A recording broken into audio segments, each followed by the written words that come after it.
Yes. How did you come to leave Żabia Wola?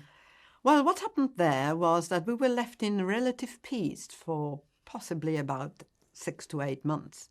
And gradually, they started to register people, just like we've seen previously in the ghetto. And not only that, but they gradually made demands on this small Jewish community, kind of ransom demands, blackmail. In other words, they used to come and say, by noon tomorrow, we want a dozen fur coats. Well, this small community probably didn't even own fur coats, although maybe the farmers did. And they had to run around and find goods to hand over to the Germans. Then they'd come with demands like, we want a dozen wedding rings at 5 o'clock this afternoon, or something like this.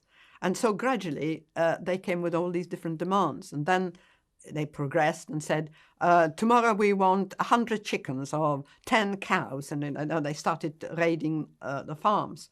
So many pounds of butter.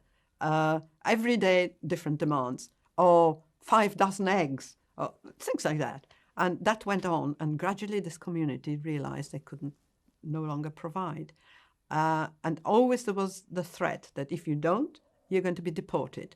The whole village will be emptied. And in fact, this is what we thought was going to happen one night, because there came a ransom demand which could not be met. And that was, I think, July, August 1942. And that night, when we knew that the elders of the village could no longer provide anything, there just was nothing left, we realized that we've got to get out that night,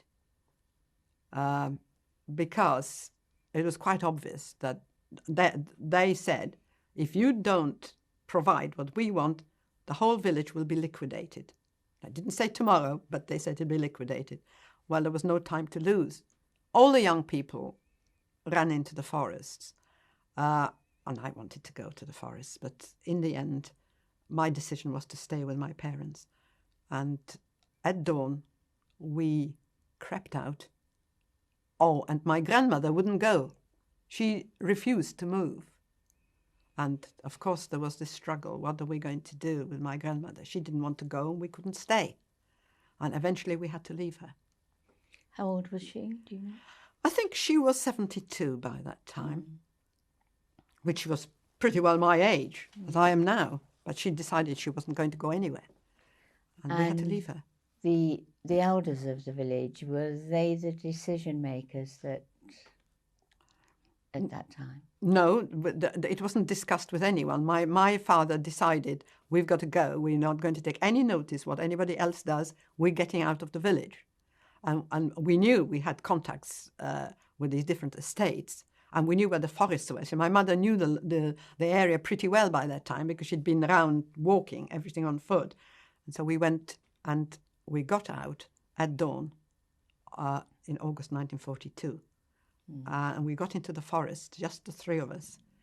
And there was a clearing high up in the forest, a sort of a clearing. We could see the village nestling down below.